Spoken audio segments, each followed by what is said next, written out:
Skitchin was released on the Sega Genesis in 1994.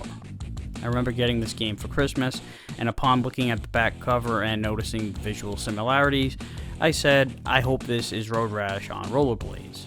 Sure enough, my assumptions were correct. Of course, it didn't hurt to know that EA developed both games.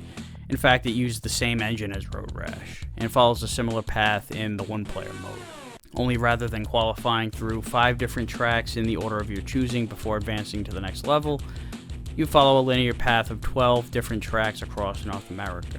You advance to the next one by finishing in the top 5. You'll get paid after every race depending on where you finish, and you get bonuses for successful tricks pulled off. You'll use that money to buy gear that wears out during your races, bail out of jail if you get busted by the cops, hospital bills if you get fucked up, and entry fees for every race. If you can't afford an entry fee or to pay off one of these bills, then it's game over. Aside from the one-player campaign, you can also play 2 players cooperative, head-to-head, or alternating, plus a tournament mode, which makes this a great party game with potential for loads of trash talk if you're into that sort of thing. Of course, these multiplayer modes are more fun and have a lot of replay value, but the single-player mode is compelling enough to hold your interest as well. Like I said earlier, it looks and feels a lot like Road Rash, but not quite as fast, especially at your default speed. You can pick up speed, however, by doing what the game title suggests, skitching, or grabbing a hold of the back of a passing vehicle to gain momentum. You can use this to not only move faster, but you can also slingshot yourself from one car to the next to gain ground, which you're going to need to do to have any kind of hope for a qualifying finish as the game progresses. You can also engage in fisticuffs with other skaters who try to get on the same car as you, or that you just happen to be passing by.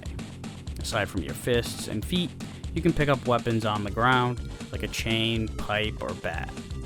Other shit on the road includes hazards like cones, oil slicks, and of course the cars that double as a helping hand when you need to skitch, although they will sometimes stop if they want no part of a delinquent like you on their ride.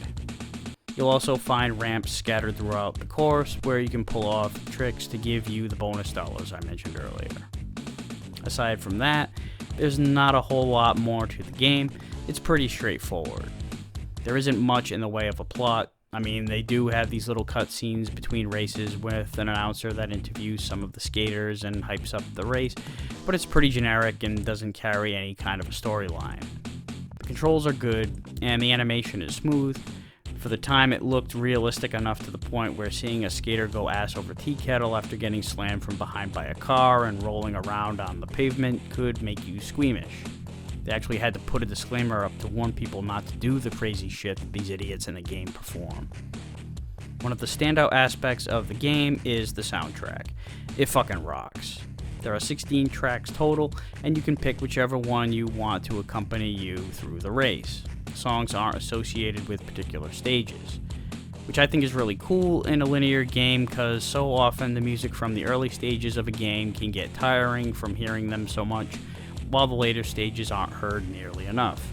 It does take a little getting used to the mechanics. It's a little bit more involved than a racing game like, say, Road Rash, where it's mostly accelerate, steer, and attack. In Skitchin, you have the whole, Skitchin aspect.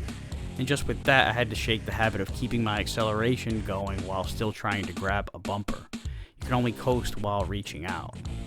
Then there's the whole slingshotting yourself from one car to another, in which case you do want to use 2 of the face buttons at the same time, not to mention pulling off tricks, so there's a lot of rhythm and timing. But like anything else, once you get the hang of it, you're good to go, and it's all about mastering the little things, like when you get into a scuffle with another skater on a car.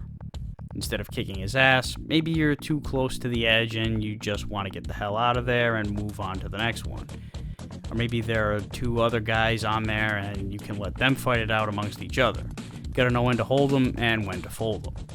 So it's not the deepest game in the world, but there's more substance than it may seem on the surface. It has a strong multiplayer mode, the humor is spot on, and the soundtrack is killer. If you liked Road Rash, you should enjoy this as well, especially if you're a rollerblading fan. And that wraps up this edition of Aqualung's Game Reviews. See you next time.